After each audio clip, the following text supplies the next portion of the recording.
কেজিতে 2 থেকে 5 টাকা পর্যন্ত বেড়েছে চালের দাম। প্রশাসনের তদারকির পরেও নিয়ন্ত্রণে আসছে বাজার।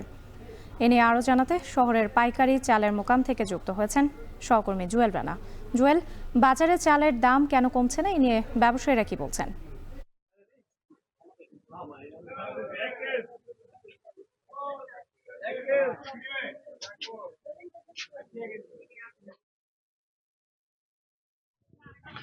রাত্রি দেখেন গত এক সপ্তাহের ব্যবধানে চালের বাজার কিন্তু জামালপুর অস্থির হয়ে উঠেছে। এই মুহূর্তে যদি বলি তাহলে খোলা বাজারে কিন্তু প্রতি কেজি চাল 2 থেকে 5 টাকা কোথাও, কোথাও আরো 6 টাকা পর্যন্ত বেড়ে যাওয়ার খবর আমরা পাচ্ছি। তবে স্থানীয় প্রশাসন মাঝে মধ্যে বিভিন্ন ধরনের বিভিন্ন হাট বাজারগুলোতে অভিযান করছে, অর্থাৎ প্রচারণা চালাচ্ছে। তারপরেও তারা চালের দাম নিয়ন্ত্রণে আনতে পারছে না। তার একটি অন্যতম কারণ হচ্ছে এখন কিন্তু জামালপুরে কিন্তু ওই যে রোপা আমন ধানের মৌসুম শেষ হয়েছে।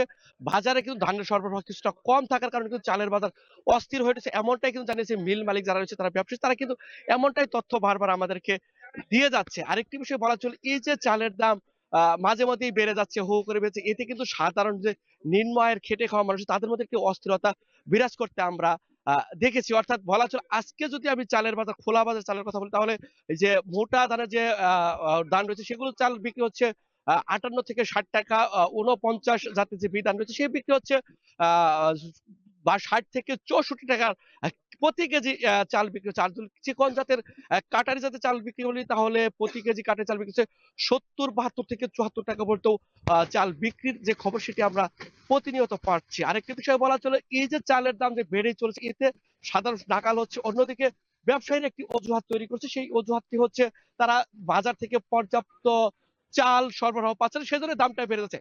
এই ছিল জামালপুর থেকে আমার কাছে চালের বাজারের সবশেষ তথ্য রাত্রি।